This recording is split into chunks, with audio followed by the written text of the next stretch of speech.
계속되는 이제 이스라엘 백성들의 광야 행군 마지막 이야기입니다.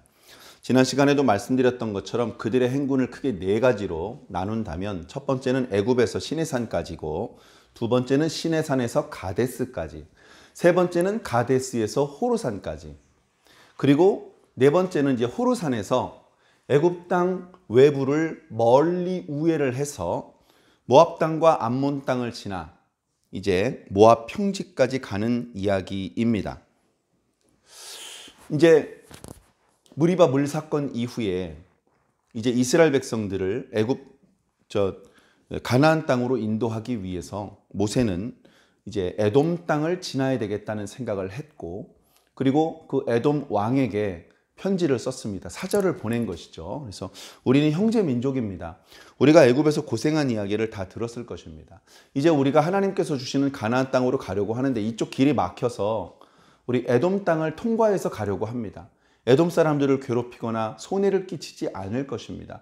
우회해서 왕의 대로로 지나갈 것이니 좀 허락해 주십시오. 안 된다!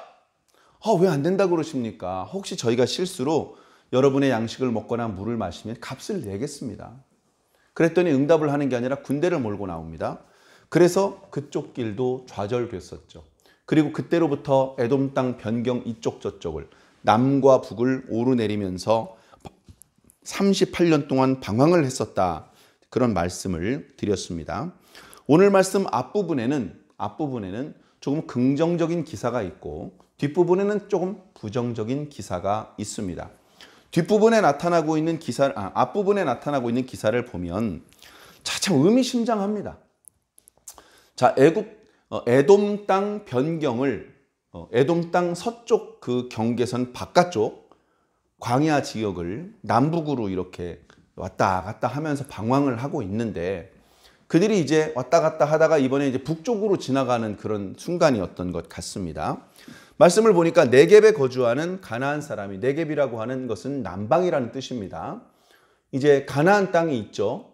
사람들이 살기에 그나마 적당한, 물도 있고 비도 조금 내리고 경작도 할 수 있고 양도 기를 수 있고 나무도 심을 수 있고 이런 곳을 가나안 땅이라고 합니다. 지금 이스라엘 백성들이 방황하는 광야 지역은 사람이 살기에 적당한 곳이 아닙니다. 그러면 사람이 그나마 살 수 있는 곳 중에서 제일 남쪽, 그쪽을 네겝이라고 한 겁니다. 이스라엘 백성은 남방이라는 의미의 네겝보다 더 남쪽에 지금 있는 거예요, 사실은. 자, 어쨌든 이 네겝은 가나안 땅 남쪽 끄트머리다, 이렇게 생각하시면 되겠습니다. 거기에 가나안 사람 아랏의 왕이 있었는데 이스라엘 백성들이 가까이 요 근처까지 왔다는 이야기를 듣습니다. 그래가지고 아니 이 녀석들이 왜 자꾸 우리 땅을 넘보지? 하면서 이스라엘 백성이 아다림 길로 온다는 말을 듣고 그들을 쳐서 몇 사람을 사로잡았습니다. 자, 이 아다림 길은 어떤 길이냐? 정확히는 잘 모르죠. 그러나 이 아다림 길은 다름 아닌 과거 이스라엘 12 정탐꾼들이 가데스에서 가나안 땅으로 넘어가던 그 언덕길을 말합니다. 거기가 바로 아다림 길이죠. 그리고 바로 그 길로 모세의 경고를 무시한 채 이스라엘 백성들 몇 사람이 가나안 땅으로 진격해 올라갔다가 가나안 사람들한테 코가 깨져서 쫓겨 내려왔던, 그래서 쫓겨서 호르마까지 내려왔다라고 기록한 것이 바로 그 아다림 길이었던 것입니다. 자, 지금 그 길 근처까지 이스라엘 백성들이 온 것이고, 그들이 떼거지로 온 것이 아니라 선발대가 온 것을 알고 그 선발대를 이제 공격을 한 겁니다. 그래가지고 몇 사람을 때리고 몇 사람을 멍들게 만들고 몇 사람은 기절시키고 몇 사람은 사로잡아가지고 포로를 해가지고 잡아온 것이죠. 그렇게 포로로 잡혀간 사람들은요, 노예가 되거나 여러 가지로 아주 그 비참한 최후를 맞이할 가능성이 매우 높은 것이죠. 자, 선봉에 저 앞에 선발대에 해당하는 사람들이 가나안 사람들의 공격을 받아가지고 코가 왕창 깨졌고 거기다가 상당히 많은 사람이 사로잡혀 갔다. 이런 소식을 이스라엘 백성들이 듣고 크게 분노했습니다. 자, 그래서 그들이 어떻게 했느냐?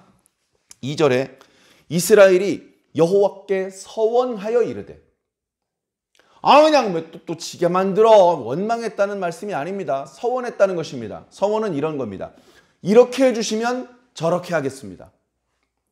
이렇게 해 주시옵소서. 그럼 저렇게 우리가 하겠습니다. 이것을 서약하는 그런 맹세, 그것을 서원이라고 하는 것입니다. 자세한 내용은 이런 겁니다. 하나님, 이 백성, 저 아랏의 왕, 가나안 사람, 저 사람들을 우리에게 넘겨주시면, 다시 말해서 그들과 싸워서 우리가 이길 수 있게 해주신다면 우리는 그들을 살려놓고 그들을 우리의 종으로 삼고 그들의 제물로 치부하고, 그렇게 하지 않고 그 성읍을 멸하겠습니다. 그들의 소유물은 다 불질리고 그들의 그 살아있는 생물은 사람이건 가축이건 다 죽이겠습니다. 그들의 소유물을 가지고 와서 우리 주머니에 집어넣지 않고 다 완전히 박살을 내겠습니다. 자, 이런 진멸을 히브리 말로는 헤렘이라고 합니다. 헤렘. 진멸시키는 거예요. 보통 전쟁은 진멸하는 전쟁을 하지 않습니다. 왜냐하면 전쟁의 목적은 경제적인 이득을 얻기 위한 거예요. 그래서 그 땅을 빼앗았어. 그러면 그 땅에 묻혀있는 지하 자원을 뺏어간다든가, 그 땅에 있는 은행 지하에 있는 금괴를 뺏어간다든가, 그 땅에 살고 있는 사람을 뺏어간다든가, 그 땅을 뺏어서 이제부터는 거기서 우리가 건물을 짓고 우리가 농사를 짓는다든가, 그렇게 전쟁을 통해서 확보한 것을 통해 경제적인 이득을 얻으려는 것이 전쟁의 목적이거든요. 예나 지금이나. 근데 헤렘은 달라요. 이건 경제적인 이득을 얻기 위한 전쟁이 아닙니다. 자존심 싸움 정도가 아니고 이건 영적인 거예요. 이건 하나님의 명령이야. 하나님의 명령으로 우리는 전쟁을 수행하는 거야. 이 전쟁을 통해서 전리품, 포로 그런 거 필요 없어. 다 죽여. 이건 신의 명령이야. 그렇게 전제하고 싸우는 것이 바로 헤렘. 모슬림들 쓰는 말로는 자하드, 성전, 이런 표현을 쓰기는 하는데, 자, 그런 무서운 서원을 지금 한 겁니다. 이스라엘 백성들이 광야 38년 동안 하나님을 원망하고 하나님께 대적했다, 재앙을 당하고 차례차례 죽임을 당하고 그런 나약하면서 오합지졸과 같고 실망스러운 모습만 보인 것 같더니 지금 이 대목을 보니까 정신이 똑바로 차려진 것 같아요. 정신이 똑바로 박혔는데? 지금 하나님께 서원해서 기도를 하고 있네? 거기다가 하나님께서는 그들의 목소리를 들으시고 가나안 사람들을 이스라엘 자손의 손에 붙여주십니다. 다시 말해 싸움을 하도록 허락하시고 크게 승리하게 하시는 것이죠. 그래서 이스라엘 백성들이 그들과 싸워서 그들의 성읍을 완전히 진멸시켜버립니다. 진멸시키는 전쟁을 히브리어로 헤렘이라고 한다고 말씀드렸죠. 그 헤렘이라는 말에서 나온 말이 호르마랍니다. 완전한 파괴, 파멸, 이런 것들을 의미하는 단어입니다. 바로 이 호르마에서 과거 이스라엘 백성들은 가나안 사람들한테 코가 깨졌었습니다. 그런데 지금 이 호르마에서 가나안 사람들을 진멸시키는 쾌거를 이루어낸 것이죠. 왜 똑같은 자리에서 전투를 했는데 왜 한 번은 크게 졌고 한 번은 크게 이겼을까요? 한 번은 하나님과 함께 올라가지 않았고 하나님의 뜻과 상관없이 자기들 멋대로 올라간 것이었기 때문에 질 수밖에 없었고, 지금은 먼저 하나님 앞에 기도했고 하나님께 서원했고 하나님의 허락을 받아서 올라간 것이기 때문에 크게 승리할 수 있었던 것입니다. 자, 그러나 4절 이하의 말씀을 보면 이야기의 내용이 다시 부정적인 이야기로 흐릅니다. 그들은 그 자리에서 승리했지만 그대로 북상해서 가나안 땅으로 진군에 들어가지 않고 그 자리에서 다시 남하합니다. 에돔 땅 서쪽 경계 남북으로 이리저리 방황을 했다는 말씀을 드렸는데 그 땅 남쪽으로 쭉 내려옵니다. 그리고 계속해서 이 바란 광야를 방황하는 것이 아니라 이제는 가나안 땅으로 전진해야 되겠다라는 생각을 했고, 그리고 드디어 오랜 기간의 설득 끝에 에돔 땅 중심 쪽은 아니었지만 변방 지역을 우회할 수 있도록 허락을 받아서 이스라엘 백성들이 드디어 에돔 땅 변방을 우회해서 멀찍이 돌아서 그래서 이제 가나안 땅으로 이동하게 되었습니다. 그런데 바로 그 부분 때문에 백성들이 원망을 하게 되었던 것이죠. 이미 38년 이상 그 비슷비슷한 자리를 이쪽 저쪽을 오가면서 그들은 무척 지쳤습니다. 몸도 지쳤고 특히 마음이 지쳤습니다. 뿐만 아니라 조금 전에 전쟁에서 크게 승리했는데 왜 반대쪽으로 가는 거야? 그리고 에돔 땅 중간을 가로지러 가는 것도 아니고 멀찍이 돌아가면 너무 시간이 많이 걸리잖아. 그런 여러 가지 문제 때문에 결국 예전에 모세와 아론을 대적하며 원망했던 말을 쏟아냅니다. 오늘 말씀을 보면 특이한 건 이제 아론은 없고요. 아론은 죽었잖아요. 5절에 보니까 하나님과 모세를 원망했다라고 기록합니다. 그 분위기가 다른 거죠. 2절에서는 하나님께 서원을 했고 5절에서는 하나님과 모세를 향하여 원망을 쏟아놓는 것입니다. 서원을 할 때는 긍정적인 결과를 만나게 되었지만 원망을 했기 때문에 아마도 좋지 않은 일을 만나게 될 것 같습니다. 그들이 하는 말을 들어볼까요? 어찌하여 우리를 애굽에서 인도하여 내었느냐? 이 광야에서 죽게 하였느냐? 이곳에는 먹을 것도 없고 물도 없다. 우리 마음이 이 하찮은 음식, 이 하찮은 음식은 뭘까요? 만나죠. 만나. 이 음식을 싫어하노라. 이렇게 원망을 한 겁니다. 자, 좋은 일, 이 뒤따라올 걸 기대하시면 절대로 안 되겠죠. 이어지는 6절에 보니까 하나님께서 조용히 불뱀들을 보내셨다라고 말씀하고 있습니다. 이건 모세에게 미리 경고를 하신 것도 아니고 뭐 그런 거 없어요. 모세가 하나님께 백성들을 위해서 기도하고 하나님께서 다 죽여버릴래. 용서해 주십시오. 이런 거 없습니다. 바로 불뱀을 보내십니다. 불뱀은 크기가 그렇게 크지 않지만 그 빛깔이 밝고 그래서 모래 같은 곳, 광야 같은 곳을 지나다닐 때 얼른 눈에 띄질 않습니다. 그리고 크기가 크질 않아요. 그런데 그 뱀에 물리면 그 독이 아주 무섭기 때문에 결국 극심한 고통과 그 부종과 여러 가지 이제 뱀의 독에 물린 그런 증상을 보이면서 죽어갑니다. 치료가 안 되는 것이죠. 대부분 뱀에 물린 사람은 조금 빨리 죽느냐 늦게 죽느냐의 차이가 있을 뿐이지 다 죽습니다. 그 의외로 많은 사람들이 죽어나가기 시작한 거예요. 의외로. 백성들이 뒤늦게 깨닫습니다. 이렇게 뱀들이 나타나서 갑자기 우리들을 깨물어 죽이는 것은 우연한 일이 아니다. 이건 하나님의 재앙이다. 아무래도 우리가 얼마 전에 모세에게 불평을 쏟아낸 것 때문에 그런 것 같다.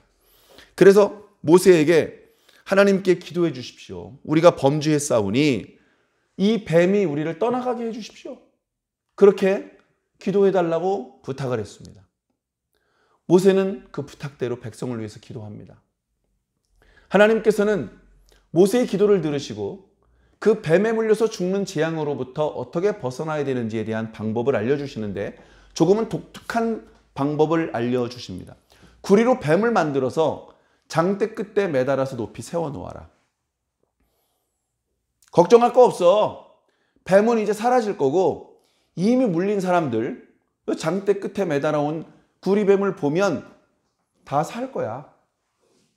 그렇게 말씀하신 겁니다. 그게 어떻게 사람을 살릴 수 있겠어? 의심하지 않고 모세는 즉각적으로 움직입니다. 그래서 구리로 뱀을 만들어서 장대 끝에 매달아 세워놓았더니 뱀에게 물린 자가 놋뱀을 쳐다본 즉 모두 살더라. 모든 뱀에 물린 자가 살아나더라. 이건 아닙니다. 장대에 매달린 구리뱀을 바라본 모든 자는 살더라. 자, 그럼 이런 경우도 있겠죠. 뱀에게 물렸어요. 그런데 구리뱀을 보라고 하는데 고개를 돌려서 구리뱀을 쳐다보지 않고 끝까지 안 쳐다본 사람. 그 사람은 살 기회가 있었는데도 불구하고 그냥 불뱀에 물린 그 독 때문에 결국은 죽임을 당하게 되는 것입니다.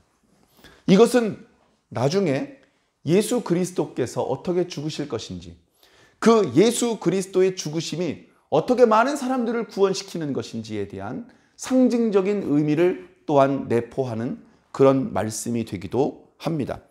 자, 어쨌든 오늘 본문 말씀 안에서 우리는 크게 두 가지를 생각해야 되는데, 우리도 이스라엘 백성과 똑같은 상황을 만날 수 있거든요.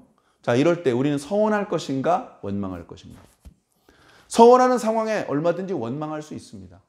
여기 원망하는 상황에 얼마든지 서원할 수 있습니다. 하나님, 이 뱀을 물러가게 하신다면 다시는 원망하지 않겠습니다. 이렇게 서원할 수 있잖아요. 얼마나 그게 더 쉬워요. 그런데 이때는 서원하지 않고 원망을 해버린 거예요. 그리고 저 때는 원망할 수 있는데 원망하지 않고 서원을 했던 것입니다. 서원을 해서 복을 받는 것이 원망을 하다 저주를 당하는 것보다 훨씬 좋지 않겠습니까? 그리고 혹시 어리석게 원망을 했다 하더라도 하나님께서 자비를 베풀어 주시면 의심하거나 투정 부리지 말고 순종해야 됩니다. 하나님께서 말씀하시는 순종은 그렇게 어려운 게 아닙니다. 억만금을 납부해라 이런 게 아니잖아요. 고개를 돌려서 구리뱀을 눈으로 봐라. 그렇게 쉬운 하나님의 말씀이 어디 있습니까? 그보다 더 순종하기 쉬운 말씀이 어디 있습니까? 그런데 그것마저 순종하지 않았던 사람은 결국 멸망을 당할 수밖에 없었던 것입니다. 사랑하는 성도 여러분, 우리가 신앙을 하는 과정에서 원망할 수밖에 없는 상황이 있더라도 절대 원망하지 마시고 어금니를 깨물고 한 번 더 생각해 보시기 바랍니다. 한 번 더 기도해 보시기 바랍니다. 원망의 방법이 아닌 서원의 방법으로 넘어갈 수 있는 것은 없는지 생각해 보시기 바랍니다.